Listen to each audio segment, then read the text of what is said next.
Okay, hello. Tonight I'm going to share my understanding of metaphysics and epistemology to respect with the intangible world.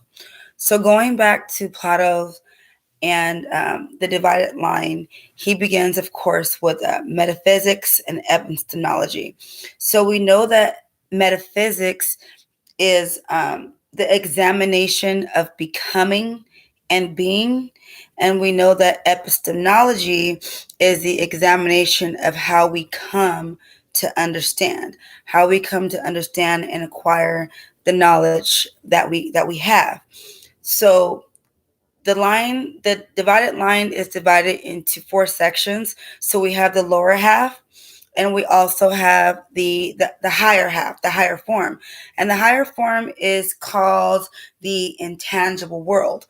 So with the intangible world, um, speaking with epistemology, we are considering our imagination and perception, the lowest forms. But once we get into the intangible world, we then start going into the reasoning and understanding.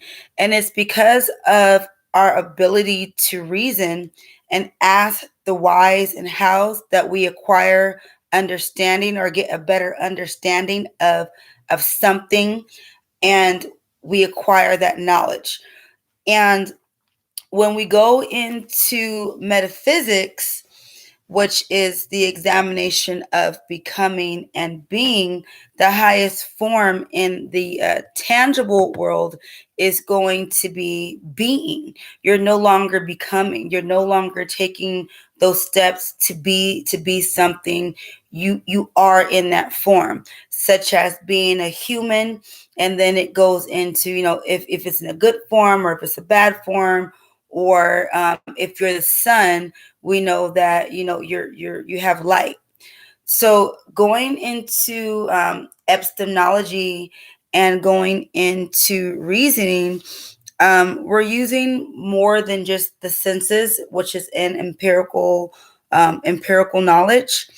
And we start going into universal truths such as mathematics and science, which most of us come to an understanding that math is a universal language, because in order to be something universal, it has to be absolutely true wherever you go, and whenever you do go there, it has to be true. So most of us know that to be as mathematics. And a lot of the things that we do in the epistemology and tangible world is going to be based off of hypothesis and analyzing, forming examinations, and then through those examinations will yield once again the truth, and it has to be the absolute truth. Going back into metaphysics, and with the metaphysics and the intangible world, we do know that it's going to be things that exist. And with the metaphysics, we're more than likely talking about opinion, because a lot of these things are based on images and things that are outside of ourselves.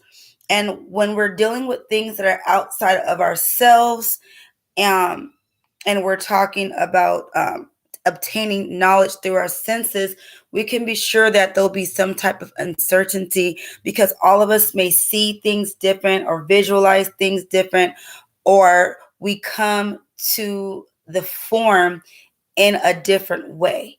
There may not be any reasoning. We may not have seen it. We may not have gained a perception.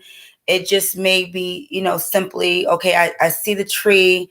I see that it bears fruit. And we come to know this as something that, because we've seen it and we called it.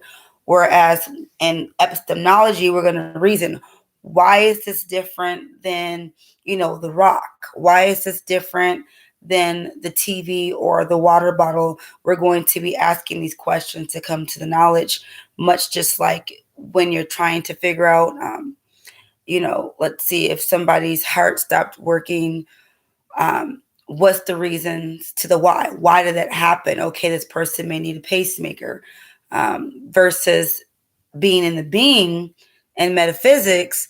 we may just simply think that it could be of old age or it was bad, whereas in epistemology, we'll actually ask the questions and perform examination.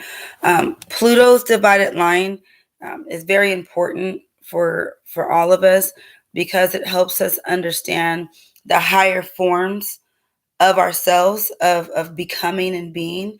It helps us understand actually how we get to those points, which is very important in understanding your knowledge and to know if you understand it or have obtained it with absolute truth and absolute certainty.